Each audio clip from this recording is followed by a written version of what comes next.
Shalom, senang sekali dapat kembali berjumpa dalam program Bible Study Online CK7. Saudara, hari ini kita akan melanjutkan pembelajaran kita dari Daniel pasal yang ke-11. Nah, kalau kita mundur sejenak, pelajaran kita yang lalu, kita belajar bagaimana Daniel mendapatkan penglihatan di tepi sungai Tigris. Ya, pada pasal yang ke-10 kita melihat bagaimana Daniel itu mendapatkan pernyataan-pernyataan ilahi. Karena sekali lagi kitab Daniel ini isinya tentang apa, saudara? Tentang penglihatan, pernyataan-pernyataan Allah. Dan ironisnya, ini bicara tentang selain hukuman kepada bangsanya sendiri, juga bagaimana Daniel itu termasuk orang-orang yang dibuang ke Babel, saudara. Nah, di tengah-tengah pembuangan itu, Daniel mendapatkan perkenan Tuhan. Diberitahu tentang keadaan-keadaan yang akan datang. Makanya dalam kitab Daniel isinya tentang hal-hal yang sifatnya sejarah yang akan terjadi. Bukan hanya bangsa Israel saja, tapi juga bangsa-bangsa lain. Namun demikian, semua sejarah bangsa-bangsa lain, kerajaan-kerajaan lain itu nanti berpengaruh terhadap pemulihan bagi bangsa Israel. Nah, pada pasal yang ke-11 ini, Daniel mendapatkan sebuah penglihatan tentang apa? Raja negeri utara dan raja negeri selatan. Nah, kisahnya seperti apa? Sebelum kita membaca, kita merenungkan, dan kita mendapatkan pewahyuan dari Tuhan. Mari kita datang kepada Tuhan. Haleluya. Syukur kepadamu Tuhan, syukur kepadamu Yesus, sebab Kau baik Tuhan.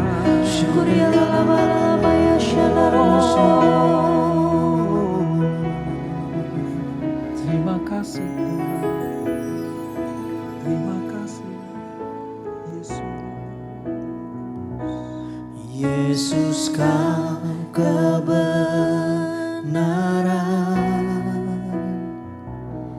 yang menyelamatkanku.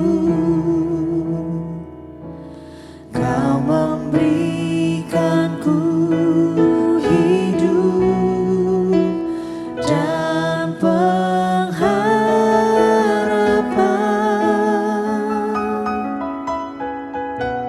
Ku ikut kehendak-Mu, ku percaya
hidup bagimu, hatiku tetap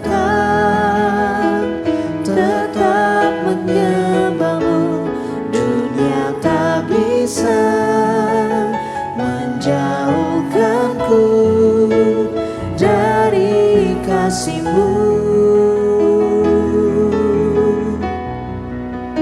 Selama ku hidup bagimu, mataku tetap memandangmu. Dunia tak bisa menjauhkanku dari kasih-Mu.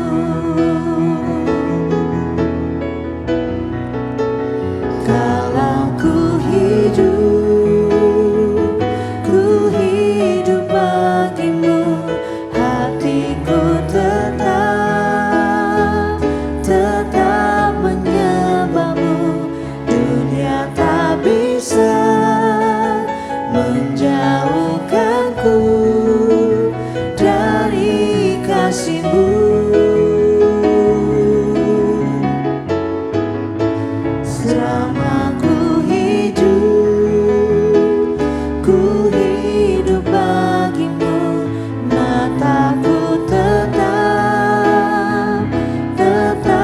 memandangmu. Dunia tak bisa menjauhkanku dari kasih-Mu. Dunia tak bisa menjauhkanku dari kasih-Mu.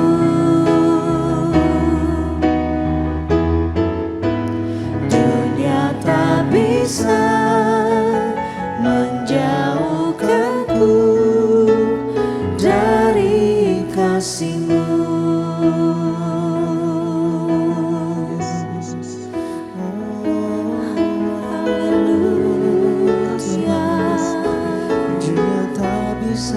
Kami mau dekat padamu Tuhan.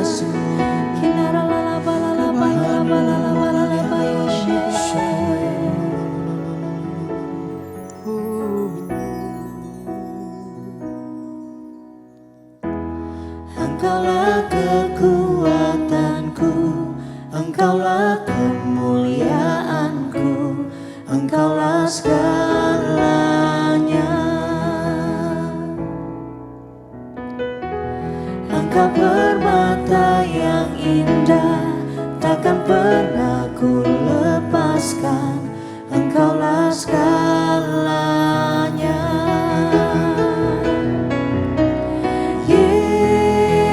Yesus, domba Allah, mulia nama-Mu.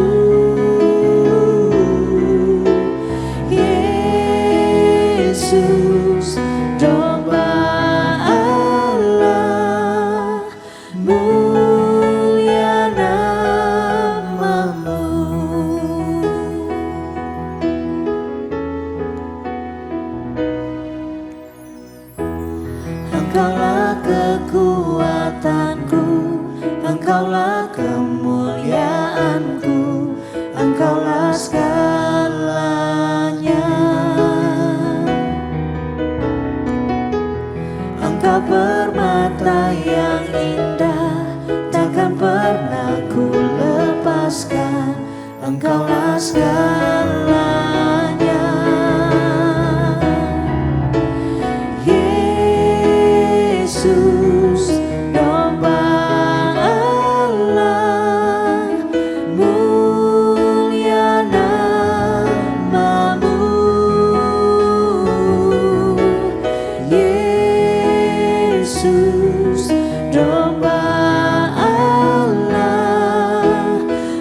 Engkaulah segala-galanya bagi kami ya Tuhan.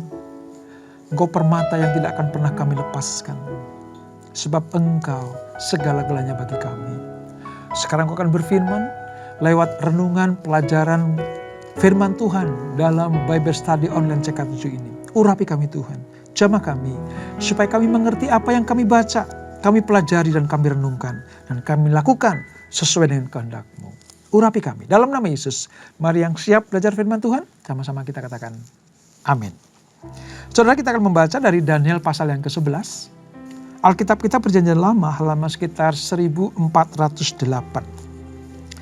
Tadi dikatakan bahwa Daniel mendapatkan sebuah penglihatan tentang Raja Negeri Utara dan Raja Negeri Selatan. Nah, siapa Raja bagian utara dan bagian selatan ini, saudara? Kita akan baca dari ayat yang pertama sampai dengan ayat yang ke-9.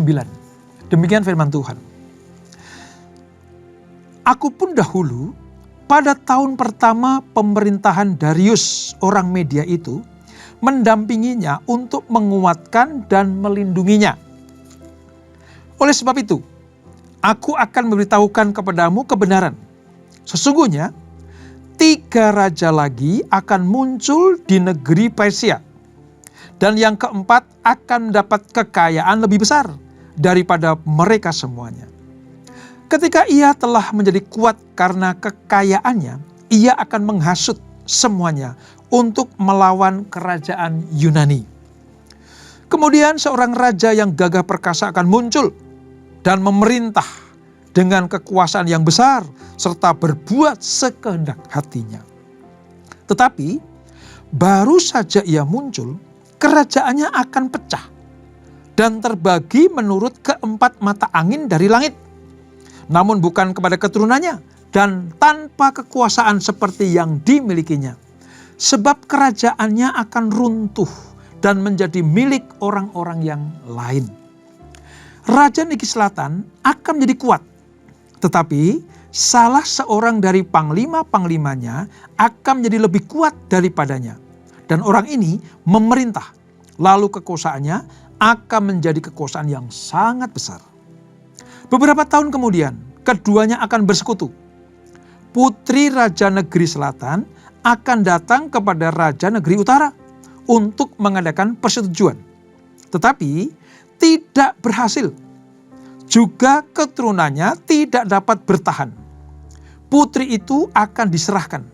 Demikian pula para pengantarnya, anak yang dilahirkannya, dan orang yang mendukungnya. Pada waktu itu akan tumbuh suatu tunas yang seakar dengan putri itu menggantikan dia. Orang ini akan maju melawan tentara Raja Negeri Utara dan memasuki bentengnya.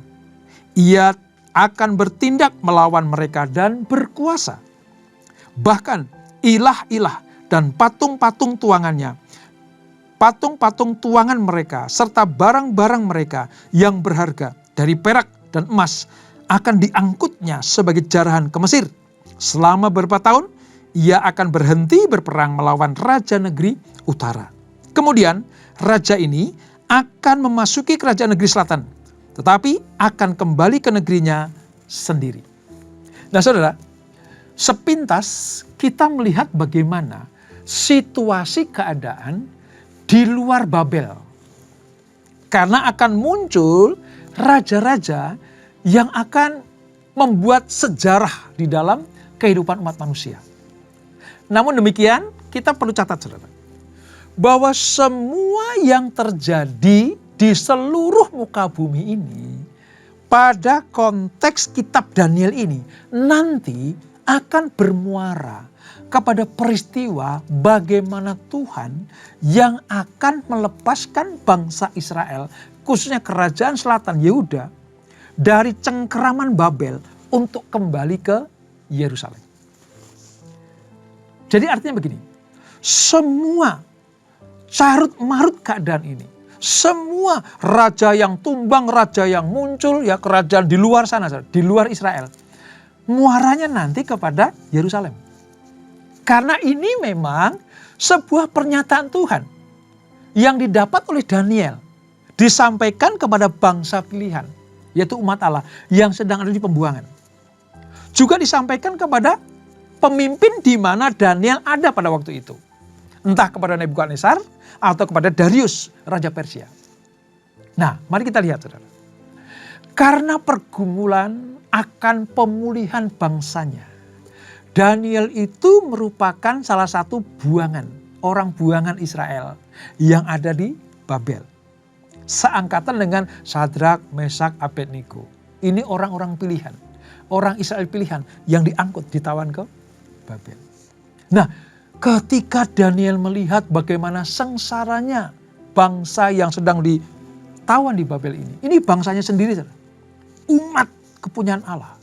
Raja bagian selatan Yehuda, yaitu kerajaan Yerusalem itu.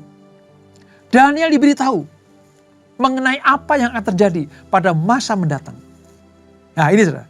Daniel bukan hanya diperlihatkan bagaimana pemulihan bangsa Israel, tetapi juga keadaan situasi di kerajaan-kerajaan lain. Sekali lagi, nanti muaranya pemulihan bangsa Israel. Nah, penglihatan tadi, saudara, kalau kita baca, saya ringkaskan saja begini. Akan ada 3 orang raja Persia yang akan bangkit setelah Koresi memerintah. Nah, ketiga raja itu nanti ditambah lagi 1 raja, ia akan lebih kuat dari yang ketiga. Raja yang keempat namanya Ahasiweros. Nah, kerajaan yang 4 tadi, saudara, akan menyerang Yunani dengan jumlah besar tentaranya. Namun, mereka dikalahkan. Nah, nanti muncul 2 kerajaan yang akan menggantikan. Untuk apa? Berupaya untuk menghabisi umat Allah. Kerajaan nanti yang akan muncul akan menghabisi umat Allah. Itu rencana mereka. Kerajaan itu apa? Kerajaan negeri selatan dan negeri utara. Nah saudara, ketika kita pelajari kitab Daniel ini, pikiran kita cuma harus kita satukan begini. Bahwa segala peristiwa yang terjadi, yang sudah terlaksana maupun yang akan terlaksana, sebenarnya semuanya itu adalah rancangan Tuhan. Untuk apa, saudara? Untuk menyatakan tentang kemuliaan dan kedaulatannya. Allah itu pengatur tunggal sejarah umat manusia. Dan pengatur tunggal sejarah manusia ini memberitahukan kepada Daniel tentang hal-hal yang benar. Lihat ya, ayat 2, saudara. Oleh sebab itu, aku akan memberitahukan kepadamu kebenaran. Ini dasarnya. Hal yang benar adalah sebuah nubuatan yang berisi garis besar peristiwa-peristiwa yang sangat penting yang membawa kepada naiknya nanti si pembinasa keji. Saudara.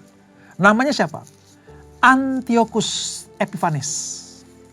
Kalau kita dengar satu nama ini, saudara, itu penguasa Yunani yang nanti akan mencemarkan bait suci. Yang nanti akan mencemarkan bait Allah. Oleh sebab itu, semua yang akan terjadi diceritakan Tuhan kepada Daniel. Supaya apa? Daniel jangan kaget nanti. Jangan kaget. Bahwa akan ada seorang raja yang tingkah lakunya itu sangat-sangat bejat. Sangat-sangat mensisakan bait Allah. Dia akan mengotori, saudara. Kalau dalam sejarah, saudara akan temukan itu. Bagaimana orang Yahudi itu kalau ke bait suci bawanya apa? Korban-korban sembelian kan? Ada lembu atau sapi, kambing, domba jantan, burung tekukur, kira-kira seperti itu ya. Tetapi Antiochus Epiphanes ini yang akan muncul, penguasa Yunani yang akan mencemarkan bait suci, dia mempersembahkan seekor babi di situ, saudara. Bagi orang Yahudi, babi itu binatang najis. Najis. Tapi sengaja. Karena apa? Memang ingin merendahkan serendah-rendahnya umat pilihan Tuhan. Sedemikian parahnya Antiochus Epiphanes ini. Sampai-sampai nanti, saudara, ada pergerakan untuk apa? Membebaskan pencemaran bait suci. Tapi itu nanti ya. Nah, yang dilihat Daniel dulu saja. Ini loh Daniel akan jadi seperti itu. Jadi saudara, Allah itu sangat mengasihi umatnya. Bahkan sekalipun di tempat pembuangan, di tepi sungai Tigris, itu wilayah Babel saudara. Ya. Tuhan sedang memperlihatkan, nih sejarahnya akan seperti ini Daniel. Sampaikan kepada umatku pada waktu itu yang di pembuangan. Dan kalau kita belajar pada perjanjian baru ini, bahwa kita diberitahu sejarah tentang kehidupan umat manusia pada waktu Daniel dibuang ke Babel. Mari kita lanjutkan saudara. Bagaimana Daniel menyikapi itu. Nah, berita munculnya raja yang gagah perkasa ini saudara. Ayat 3 tadi saudara. Ini adalah yang disebut sebagai Alexander Agung. Dia sangat-sangat cepat sekali menguasai wilayah-wilayah yang diserangnya. Termasuk apa? Persia. Raja Darius nanti akan takluk kepada Israel. Akan dikuasai oleh Alexander Agung ini. Dia ekspansi kemana-mana. Itu. Penyerbuan yang dilakukan oleh Alexander Agung ini ke Persia.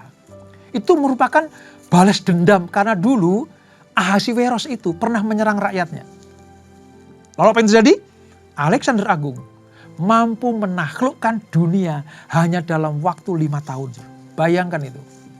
Seperti meteor yang muncul raja ini. Mampu menaklukkan ya, dunia itu. Kerajaan dunia dalam waktu cuma 5 tahun. Dikuasai. Persia takluk. Yunani berjaya. Persia takluk. Saudara. Ingat ya. Semuanya diperlihatkan Tuhan kepada Daniel. Nah. Ketika Alexander Agung itu mati saudara. Dia itu tidak memiliki seorang pewaris tahta. Gak punya. Banyak penafsir, saudara. Banyak penafsir, penulis ya. Saudara. Alexander Agung itu sekalipun dia itu sakti gitu ya. Kuat gitu. Raja yang gagah perkasa. Dia punya 2 kepribadian. Dia memiliki banyak perempuan. Tapi dia juga punya orientasi seksual yang menyimpang. Karena menyukai sesama jenisnya. Makanya oleh Tuhan diganjar tidak punya keturunan. Nah, karena dia tidak punya pewaris tahta, konsekuensinya kerajaannya akan pecah. Dibagi hal-hal yang banyak. Tadi, termasuk keempat jenderalnya tadi, saudara. Perpecahan ini membuat Yunani tidak sekuat sebelumnya waktu diperintah oleh Alexander Agung. Nah, dari perpecahan itu muncullah 2 raja negeri utara dan negeri selatan yang kita baca tadi. Ini sebuah nubuatan dari Tuhan kepada Daniel, penglihatan. Ya. Setelah tahta Alexander Agung itu selesai, muncul raja negeri selatan dan raja negeri utara. Meskipun mereka ini dari tahta yang sama, warisan kekuasaan dari Alexander Agung. Tapi keduanya itu bersaing kuat. Untuk apa? Saling menjatuhkan, saling mengalahkan, saling untuk menguasai. Perang pun tidak terhindarkan, saudara.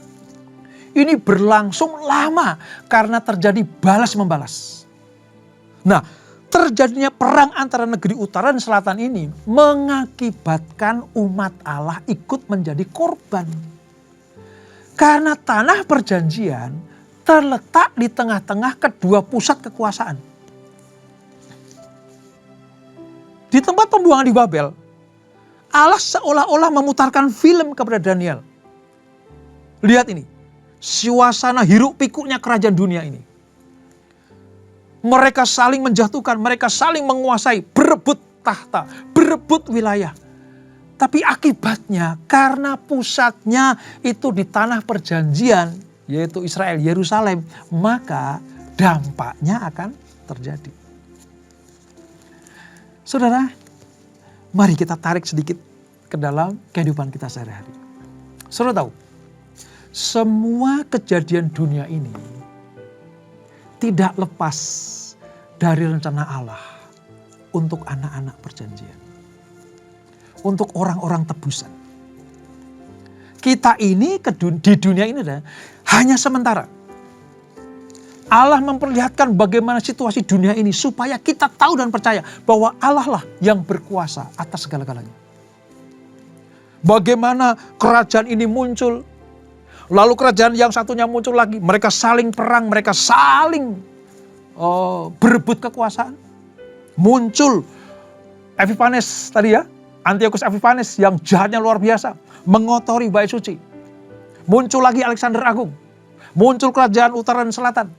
Semuanya itu terjadi tidak pernah terputus dari rencana Allah untuk menyelamatkan umatnya.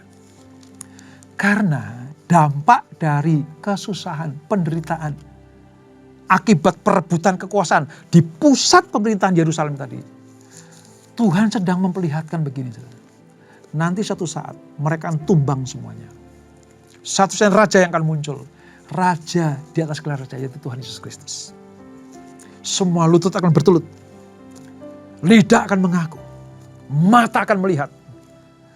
Ya, sementara Yesus belum muncul, raja di atas gelar belum muncul, mereka saling berebut tahta. Mereka saling mengakui, mereka saling apa saudara? Menjadi sebuah pionir. Mengaku dirinya paling dikdaya, paling jago, paling berkuasa. Tapi begitu raja di atas gelar raja muncul saudara, tidak satupun raja yang sanggup menandinginya. Nah, apa sih tujuan penglihatan ini saudara? Supaya Daniel tahu pengendali sejarah itu Tuhan. Allah Abraham, Allah Ishak, Allah Yakub.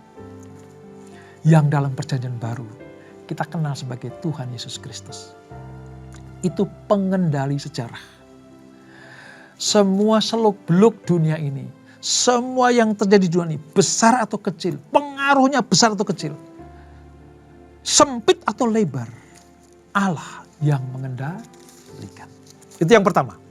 Yang kedua begini, tadi muncul kan orang-orang sakti saudara, ya, tentang Alexander Agung, Darius, ya, Nebukadnezar gitu. Saudara tahu, kuasa manusia itu terbatas. Seagung-agungnya Alexander, sehebat-hebatnya dia menaklukkan Persia, Yunani berjaya. Tapi suatu kelak nanti Yunani hancur. Hancur. Terpecah jadi dua tadi. Ya. Sepintas waktu mereka berkuasa, wow, gak ada yang mengalahkan. Gak ada yang sanggup menandingi. Mendeklar dirinya paling hebat. Memproklamirkan kerajaanku yang paling dikdaya. Ya, Yunani, Mesir, Babel, semuanya menyatakan dirinya paling besar. Tapi sudah tahu, itu terbatas. Itu terbatas. Sepintas mereka kuat. Tapi sebenarnya kejayaan, kemuliaan, kemenangan, kedikdayaan mereka itu sangat-sangat terbatas. Dibanding dengan Allah, sang pengendali sejarah. Seorang raja yang kuat, yang berjaya. Mungkin pada waktu dia memerintah, nggak bisa tertandingi. Semua orang mengakui. Waktu Mesir berjaya, Babel takluk. Waktu Yunani berjaya, Persia takluk. Tetapi sekuat-kuatnya Mesir, sehebat-hebatnya Yunani, Allah sang pengendali sejarah itulah yang memperlihatkan suasana itu kepada Daniel. Supaya apa? Daniel tahu, orang Yehuda di pembuangan tahu, jangan takut. Allahmu Allah yang besar. Tuhanmu Tuhan yang lebih berkuasa dari kerajaan Yunani, dari kerajaan Mesir, dari kerajaan Babel, dari kerajaan Persia. Mereka saling mengalahkan, tapi rajamu tidak akan pernah terkalahkan. Sebab hanya Allah lah. Dalam Abraham, Ishak dan Yakub yang dipercaya sebagai pewaris berkat Allah itu. Memiliki kuasa yang tak terbatas. Selain itu kekal. Tidak dikendalikan oleh kuasa manusia. Sehingga tidak ada yang dapat mengalahkannya. Karena nanti pada akhirnya manusia harus mengakui kekuasaan Allah. Penglihatan ini penting disampaikan kepada Daniel dan orang buangan. Dan hari ini kepada kita saudara. Sekali lagi ya, kalau kita baca kitab Daniel. Selain tujuannya untuk pemulihan bangsa Israel, orang Yehuda, kerajaan selatan, ini tujuan buat kita adalah yakinkan diri kita bahwa kita punya Allah yang dahsyat luar biasa. Sang pengendali sejarah itu. Itu sebabnya sekali Yesus, tetap Yesus. Dunia ini, negara ini saling berebutan. Menguasai satu dengan yang lain. Perang tidak pernah berhenti. Tapi satu kelak nanti, kalau raja dan segala raja itu turun ke dunia, Yesus Kristus turun ke bumi untuk yang kedua kali. Semua lutut bertelut terhadap raja yang sangat dihormati oleh dunia ini. Harusnya kita bangga menjadi umat pilihannya. Oleh sebab itu, jangan pernah mengandalkan kekuatan-kekuatan di luar Tuhan. Kita punya Tuhan yang dahsyat. Kita punya Tuhan yang luar biasa, ajaib, berkuasa penuh. Gak ada yang mampu menandinginya. Makanya tetap tinggal di barisan Allah yang luar biasa itu. Jangan terkecoh dengan keadaan dunia ini. Jangan terkecoh dengan situasi sejarah dunia ini. Tetap fokus kepada rencana Allah. Kalau Yerusalem dikembalikan, dipulihkan Tuhan, umat Yehuda kembali ke tanah perjanjiannya, kita juga akan masuk ke dalam Yerusalem yang baru, yang tidak dikuasai oleh dunia ini, tapi dikuasai oleh sepenuhnya oleh Tuhan Yesus Kristus. Itu sebabnya sekali Yesus, tetap Yesus. Dan itulah Daniel pasal yang ke-11. Kita berdoa. Bapak, terima kasih untuk pelajaran hari ini. Penglihatan Daniel di tepi sungai Tigris wilayah Babel ini. Bagaimana Tuhan membukakan cakrawala tentang apa yang terjadi di kerajaan-kerajaan dunia ini. Ada kerajaan Yunani, ada kerajaan Persia. Diperlihatkan bagaimana mereka saling ingin menguasai. Saling mengaku dia paling hebat. Tapi sungguhnya mereka tidak memiliki kuasa sehebat Tuhannya Daniel. Itulah sebabnya Daniel diperlihatkan, akulah sang pengendali sejarah, kata Tuhan. Jangan takut dan gentar. Semuanya akan musnah. Semuanya akan hilang. Tetapi kerajaanku akan tetap kekal selama-lamanya. Terima kasih Bapak untuk pelajaran yang luar biasa ini. Kalau dulu kau berikan kepada Daniel, hari ini kepada kami semuanya. Bahwa kerajaan Allah tidak tergoncangkan. Kerajaan Allah tidak bisa dikalahkan oleh apapun juga. Kami berjanji, percaya dan iman kami hanya kepada Yesus. Sekali Yesus, tetap Yesus. Raja di atas segala raja itu. Sebelum kami tinggalkan acara ini, kami siapkan hati kami terima berkat yang daripadamu. Kekasih-kasih Kristus arahkan hatimu pada Tuhan. Terimalah berkat kasih anugerah dari Allah Bapa yang berlimpah-limpah. Dalam anaknya yang tunggal Tuhan Yesus Kristus. Dan persekutuan yang manis dalam Kudus menyertai kita semuanya. Mulai saat ini sampai Maranatha. Yesus datang yang 2 kali menjemput kita semuanya. Bertemu di awan-awan yang permai. Menikmati kemuliaan kekal sampai selama-lamanya. Yang diberkati sama-sama kita katakan amin. Tuhan Yesus memberkati.